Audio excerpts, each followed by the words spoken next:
All right, let's talk about the Leader's Checklist. This is a refreshingly brief book.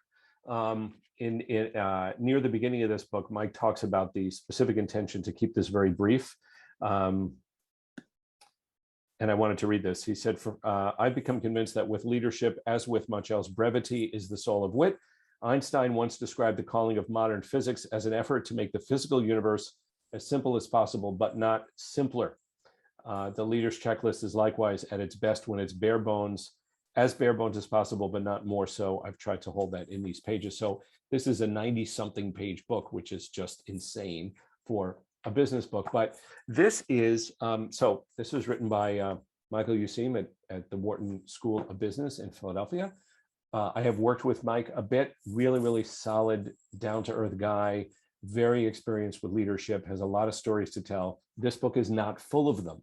It's more really a checklist with some backup. And in this expanded edition, which came out a few years ago, the book originally came out 10 years ago, but the expanded edition came out as an interview with the head of the Chilean government department that oversaw the rescue of those 33 miners in that accident. And also an interview with the leader of the New York Fire Department to talk about some leadership moments there as well. I'm not going to tell those stories. You could read the book on that. But it's really, really quite simple, and it's refreshingly succinct. And so what Mike talks about is there are checklists for surgeons and for pilots. And he was asked at one point, why not have a checklist for leaders? Not that it's that simple. Excuse me, I don't mean to insult my surgeon friends to suggest that surgery is simple, but not that it's as simple as following a checklist, but a checklist could be the starting point. And so I became fascinated with this idea, and he shares this. I've seen him do a presentation on this list probably 8 or 9 times. He talks about the 15 items on the list and leaves space for 16, saying, who knows what's next and what the next item will be. But this has been the list for more or less the past 10 years or so. So let's talk about what is actually on the list, what these things mean. And then for each one of these items, I want to draw upon some of the questions that are included later in the book, which he calls part of the owner's manual for each of these items. So let's get into this. And please feel free to interrupt me. We're a proud few tonight, so I don't think that it'll be too disruptive if you interrupt. So here's the list. This is the Leader's Checklist in numerical order. Articulate a vision. Think and act strategically. Identify personal implications. Convey your character. Honor the room. Communicate persuasively. Decide decisively. Motivate the workforce. Embrace the front line. Take charge and lead change. Manage relations and emotions. Strengthen leadership in self and others. Dampen over-optimism and pessimism, build a diverse top team, and place common interest first. So my reaction when I first looked at this was pretty basic. And he refers to the list sometimes in some situations as mind-numbingly obvious at times, but still worth noting. But of course, the obvious doesn't make it simple. So of course you need to articulate a vision. You probably need to start with that. It doesn't make it easy. And that's part of what this whole conversation is about. So let's go through each one. So articulate a vision. Andrew, it's Kathy. Do you want me to hold my questions till the end? No, go ahead. What do you got? Can you go back to so 2 questions here. So is this the priority or is this just 15?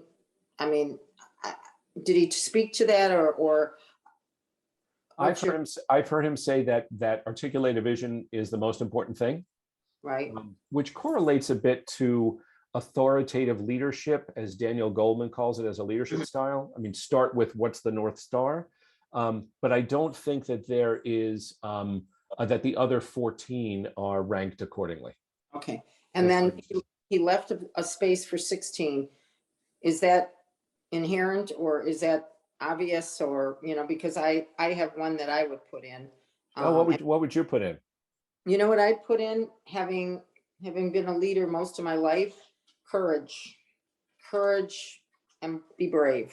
Be brave. Okay, cool. Well, I think I've seen a lot of articles, especially during COVID, about leaders having courage to do the right thing. Mhm, Most people don't because they'd rather do the popular thing and be a people pleaser. mhm, So, and I'm sure you coach to this all the time, mhm. but you have to have courage when it's the hardest to have courage, right? And because it's lonely at the top. So I think that that's, and I guess I don't want to drag this down, but I'm reminded of Simone Biles and a lot of things where people have had courage in the last 2 or 3 months to do the right thing, even though it's not maybe the popular thing. Right. That would be one thing I personally would add. So Cool. And that sounds totally reasonable to me. And as we go through this, think about where that appears in this list. So as I understand these items as we go through them, I think courage is going to show up on decide decisively.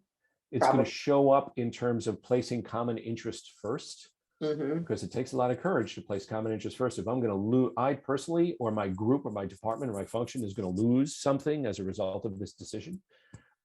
Take charge and lead change, to put ourselves out there as responsible for a significant change, is also courageous, and maybe others too. So I appreciate your casting the courage umbrella over this as we go through it. Cool. Thank you. So articulate, of course, articulate a vision means formulate a clear and persuasive vision and communicate it to all members of the enterprise.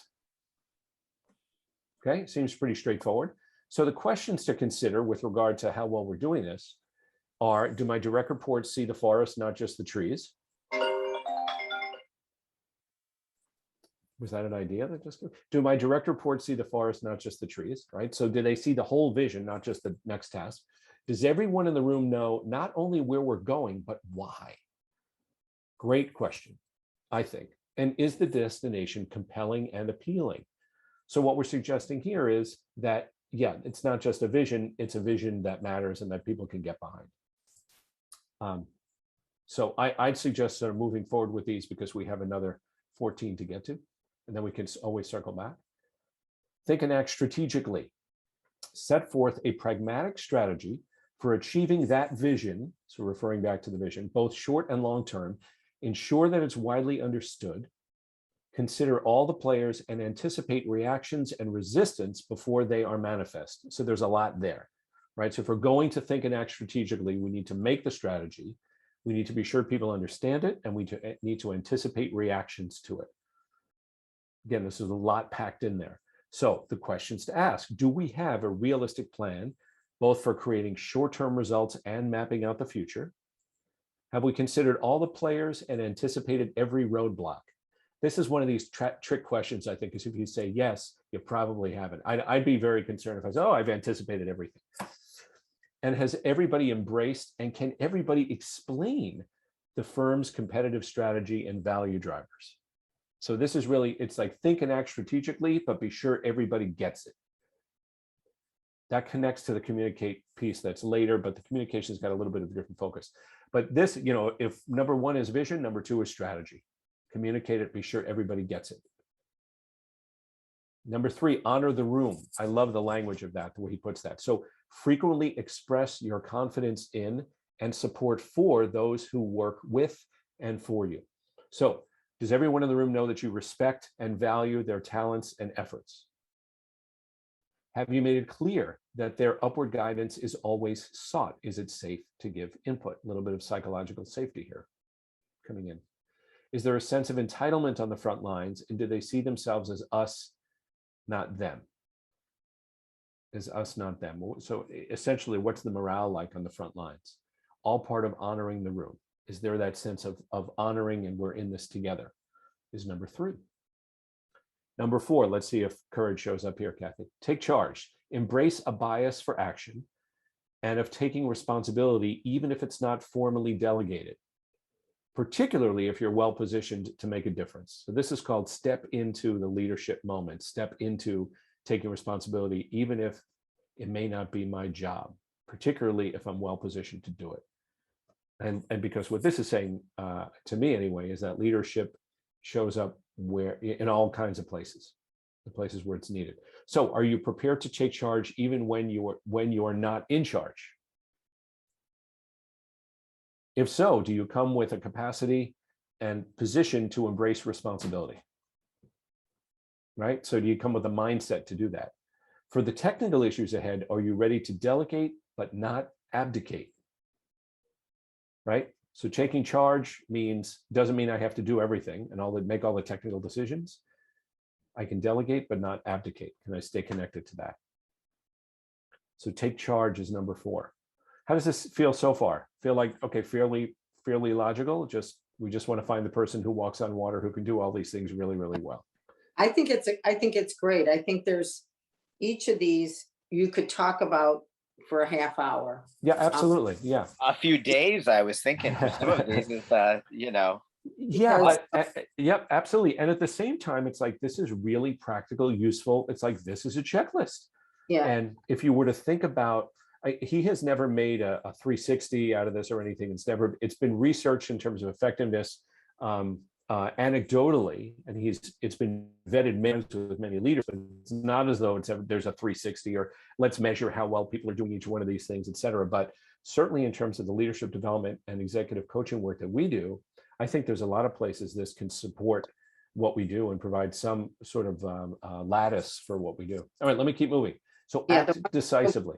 One thing I would, and this may come with number 5 or the one, I love this, but I think also one of the common ground rules I always had is when you're getting everyone on the board, on the train, so to speak, and getting them on the bus, it doesn't mean that just because you're on the bus, you won't get thrown off the bus. It means you have to be included, but you also have to agree to disagree. So there's a time when you've got to move on. We're not going to debate it forever. So, and there should be room for discussion. There should be room for thought, and everybody needs to understand your point earlier, where we're going and why we're going there. But at some point, Jack Welch used to do this all the time. You guys got to you're either with me or you're not. So, it's the coach change, Andrew. So just a point that I would say. Yeah, absolutely. Act decisively, make good and timely decisions, and ensure that they are executed. So here we are, Kathy. I think we're closer to that here. Are most of your decisions both good and timely? Do you convey your strategic intent and then let others reach their own decisions? So this is a little bit of that vision piece, I think. Are we setting the destination and letting others reach their own decisions towards that? And is your decision threshold close to a 70% go point? So this is called, we don't need full agreement, right? It's unrealistic. It slows us down. We don't need that. So part of acting decisively is that it does not need to be unanimous decisions. Number 6, communicate persuasively. Communicate in ways that people will not forget. Simplicity and clarity of expression help. So are the messages about vision, strategy, and character crystal clear and indelible? Have you mobilized all communication channels from purely personal to social media? And can you deliver a compelling speech before the elevator passes the 10th floor? Communicate persuasively. This I think is one of the more straightforward ones. I think we've all heard this a bit, and it's good that it's on the list because obviously it's real important. Motivate the troops. Appreciate the distinctive intentions that people bring. And then build on those diverse motives to draw the best from each. So have you identified each person's hot button and focused on it?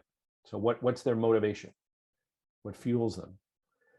Do you work personal pride and shared purpose into most communications? So this relates a little bit to communicate persuasively. I think it's why that's here next to it on the list. Do you work pride and purpose into most communications? And are you keeping some ammunition dry for those urgent moments when you need it? So this is also about, when we might come in with a motivating kick of some kind. Are we ready for that? I think that's an interesting question related to motivating the troops. Number 8, embrace the front lines. Delegate authority except for strategic decisions and stay close to those most directly engaged with the work of the enterprise. So this is delegate, but stay close. So have you made your intent clear and empowered those around you to act? Do you regularly meet with those in direct contact with customers?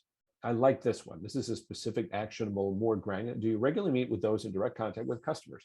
I'm sure that there's a lot of people that we might ask this question to that go, no. So obviously by inference, it means there's a value in doing that. If we're not doing that, we're not embracing the front lines. Is everybody able to communicate their ideas and concerns to you? So this is the transparency, and can people speak up? So that's embracing the front lines, keeping those lines of communication open. Okay, I know you'll interrupt me if you have questions.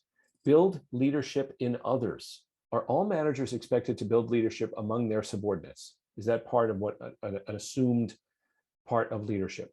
Is that we're all developing leaders all the time? Does the company, go ahead, Kathy. I love this one Yeah. because I think, it used to be your job as a leader was to manage the troops, right? But our job as a leader is to build leadership below, right? So I love this one. Yeah. Well, I'm coaching a number of people now who at least 2 or 3 that I can recall right at the moment, who say, yeah, I'm talking to my boss about getting promoted. And she's saying to me, yeah, well, do you have a successor? Because if you don't have a successor, we're not going to promote you. It pushes the attention back to here. So does the company culture foster the effective exercise of leadership? That's a juicy question to me. Does the company culture foster the effective exercise of leadership? So do I lead in such a way that others can lead? I really like that question. And are leadership development opportunities available to most, if not all, managers? Or is leadership development reserved for a select few? Because if it is, we're not building leadership in others particularly well. That's number 9. Number 10, manage relations. Again, interesting choice of words. Build enduring personal ties with those who look to you and work to harness the feelings and passions of the workplace. Enduring personal ties with those who look to you, not necessarily who report to you, and work to harness the feelings and passions of the workplace. Is the hierarchy reduced to a minimum, and does bad news travel up? Are managers self-aware and empathetic? And are autocratic, egocentric, and irritable behaviors censured? So in other words, do we tolerate what we shouldn't be tolerating? Because if we do, we're not managing our relationships very well, because people won't come to us with bad news, for example. So I think we've got another series of really good practical questions. Number 11. I know you can't even remember what's on the list. It was so long ago with the 15. Well, we'll come back. Identify personal implications. Help everybody appreciate the impact that division and strategy are likely to have on their own work and future within the firm. There's a typo in there, forgive me. How about that? Have everybody appreciate the impact that the vision and strategy are likely to have on their own work and future with the firm. So it's not enough to share the vision and the strategy, but to help people understand how it will impact them. And I would imagine that that's quite a thing to double click, because it could be, oh, it's great, it's going to impact you, we're all going to win. It may be, no, if we succeed with the strategy, your division is going to lose some of its people if we invest, for example, in this IT thing, or if we outsource something. But that's part of the job, to help people identify personal implications. Questions that support this. Do employees appreciate how the firm's vision and strategy impact them individually? What this is suggesting is that if people don't appreciate how it affects me, that's the leader's responsibility. That's interesting. I think that places quite a responsibility there. What private sacrifices will be necessary for achieving the common cause? How will the plan affect people's personal livelihood and quality of work life? As a leader, I need to know that. Number 12, convey your character. See, it's interesting. I think this relates to the previous one. That could explain some of the sequence. Convey your character through gesture, commentary, and accounts. Ensure that others appreciate that you are a person of integrity. Some other really practical questions in this group too. Have you communicated your commitment to performance with integrity? So have you said what you need to say about it? Do others in the organization know you as a person, and do they know your aspirations and your hopes? There's a level of transparency that's important here. And I love this question. Have you been in the same room with everybody who works with you within the past year? Now, maybe he didn't write this during a pandemic, maybe be a little bit different, the type of pandemic, but have you been in the same room with everybody who works with you within the past year? I think that's a great leadership principle. I have to say for me, just, in my employment history, this is the one that always is the one that shows me what the organization is like the most. And when I do have a sense of my managers or my leaders' character, when I see them regularly, it's a much different experience from the top down. I feel that this one just lights up for me a little bit. Yep, cool. Well, it's certainly a great marker. But if I were thinking, okay, if I want to go work, if I'm thinking about working somewhere, how do I get the answers to these questions? Because that's going to mean a lot to me. Number 13, dampen over optimism and pessimism. And it also said, counter the hubris of success, focus attention on latent threats and unresolved problems, and protect against the tendency for managers to engage in unwarranted risk. There's a lot in here, right? So counter the hubris of success, focus on latent threats and unresolved problems. So be aware of what's lurking, and protect against the tendency to engage in unwarranted risk. There's a lot in there. So it's sort of like manage the ups and the downs. Be ready. Have you prepared the organization for unlikely but extremely consequential events? Do you celebrate success but also guard against the byproduct of excess confidence? And have you paved the way not only for quarterly results, but for long-term performance? That's the short and long term. I really, this is great. I'm learning so much, just when you think you can't learn anymore. But anyway, I'm gonna take this call and then I'll come back and put on. Okay. Yeah, and it's interesting, Zach, because when I raised this book, people are like, "What is this book? Nobody's ever heard of this book. It's not a sexy book. It's not a bestseller." I say, "Yeah, but it's a damn practical little book. I like it for that." So I kind of wanted to be sure it was on our list. So dampen over optimism and pessimism. This is about paying attention to human nature, the hubris of success, and the potential for unwarranted risk, and pay attention to what's lurking below the surface a little bit. Yeah. Number 14, build a diverse top team. Leaders need to take final responsibility, but leadership is also a team sport, best played with an able roster of those collectively capable of resolving all the key challenges. So the team should have an able roster, collectively capable of resolving all the challenges. Have you drawn quality performers into your inner circle? Are they diverse in expertise, but united in purpose? And are they as engaged and energized as you? I think that's a good question. I think that's potentially a really challenging question, because if it's not, you really have some opening up to do. Are they as engaged and energized as you? And finally, 15, place common interest first. In setting strategy, communicating vision, and reaching decisions, common purpose comes first, personal self-interest last. So in all decisions, have you placed shared purpose ahead of private gain? I'll give you an example in a second. Do the firm's vision and strategy embody the organization's mission? So this is suggesting that if the strategy is not consistent with the mission, so in other words, if we're really not strategically operating in a way that's aligned with our mission, chances are we're not placing common interests first. We've evolved to a place where there's some more personal interest showing up. Are you thinking like a president or chief executive, even if you are not one? And the inference here is, or am I thinking like somebody who's just leading my team or my function or my, as opposed to our?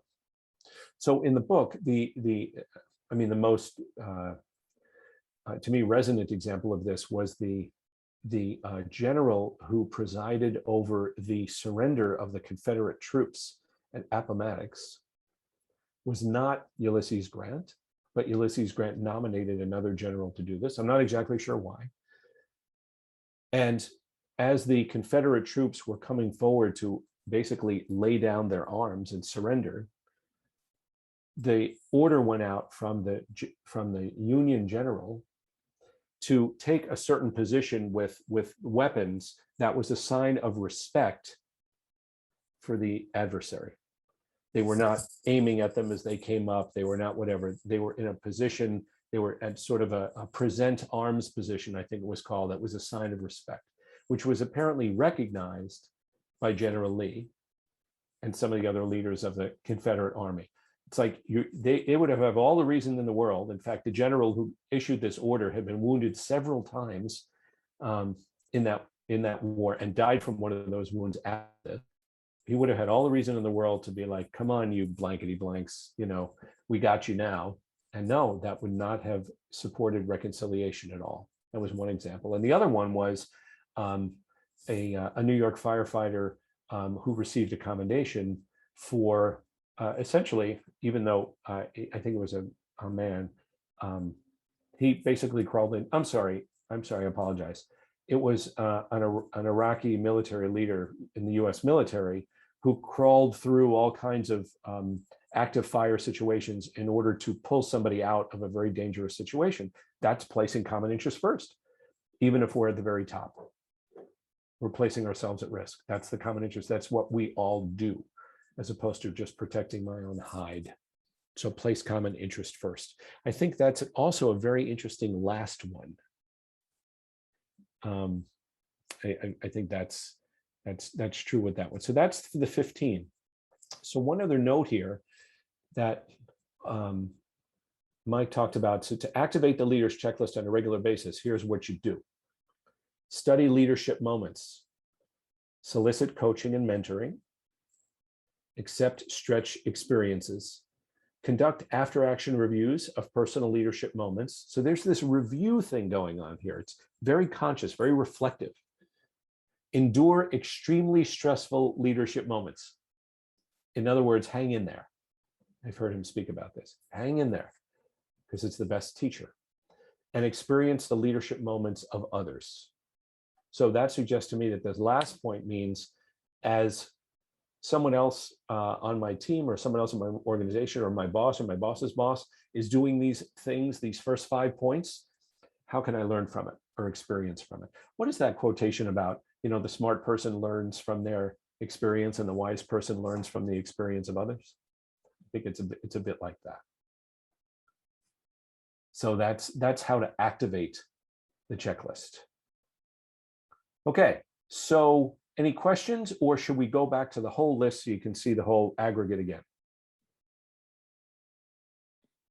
I'd be curious if he talks about how he organizes it in the practice sense of it. Does he have the checklist out and every week he sees what's going on, or it's just a thing that he keeps in his mind? Yeah, well, I mean, the author here is a professor. He's not a CEO, but he holds this up.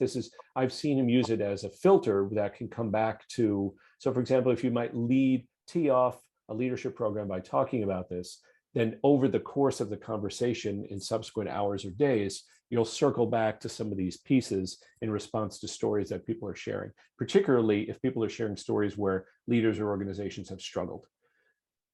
So it's more like, oh, let's bring back principle number 7, because that can be illustrative here as to what would be more helpful. Yeah, but it's not like a hiring criteria. It's not like that.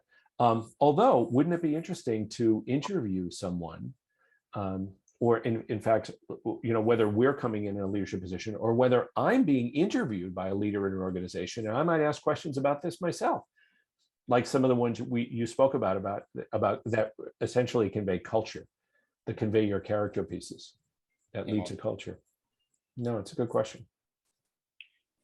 Yeah, it's a beautiful thing to just keep going back to, because everything is always changing, and your answers to any of one of those questions on how you're doing one of those things can differ from year to year, from week to week, from department to department. I feel like if your guiding statement is your mission statement that you keep looking back to, how these support it may be changing depending on who you're working with, who's coming in, how you're doing personally. And I feel like it's an ever changing thing that you can be checking in with all the time. Mm-hmm. Yeah, I agree with that. I mean, as a leader, you're always taking feedback, right? This is feedback. You're always learning, you're always growing.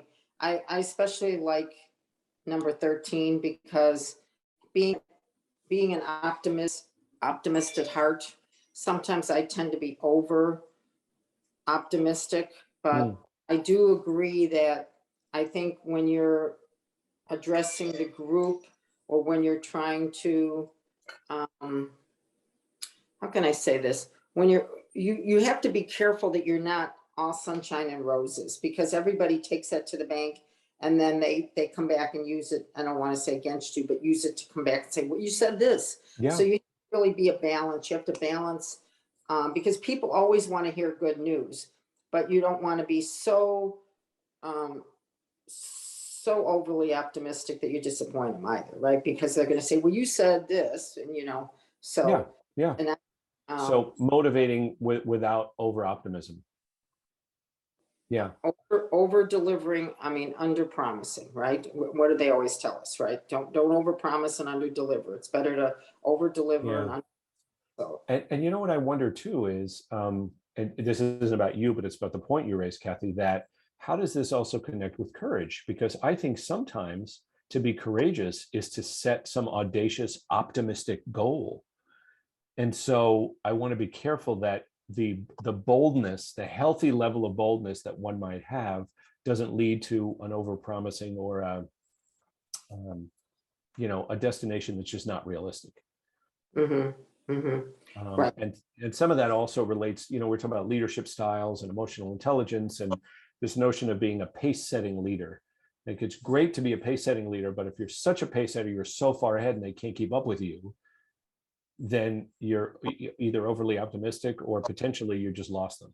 That's interesting observation, because as a leader, and we've seen this a lot in founders and entrepreneurs, right? Because they're like already down the road and everybody's waiting still at the station. So it's important that your vision, your message, your communication, that they all get it. Because sometimes in your head, what's going on.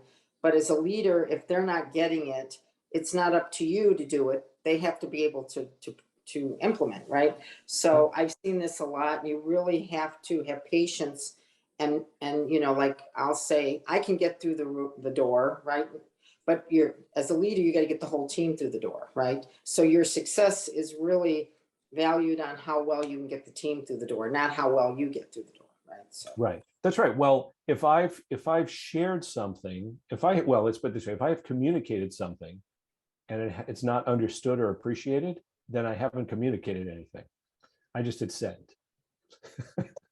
Well, I think it happens a lot because people understand. You see this a lot in technology firms, and you see some of these CEOs stepping down or stepping aside because they were able to get the firm to a certain point, but they can't get it to the next point, right? Mm-hmm. So, and that's pretty normal for business, right? Yeah. I mean, they were able to get it, the idea, born and created, but they can't keep it going, right? So let's just put a slight pin in what you're saying, Kathy.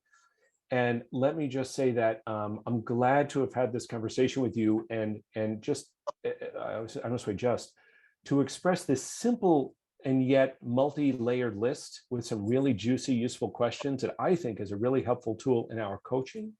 It's a helpful tool both to invite the leaders we're coaching to do these things, but also the leaders we're coaching and supporting in training and coaching, however we do that, to even be asking these questions of their leaders to enhance their leadership. So there's a Right. lot to this, even Great. though it's very simple and a very thin book, which is so encouraging for those of us that just have so much to read. So I appreciate the good conversation. I think there's a lot here and look forward to continuing the conversation.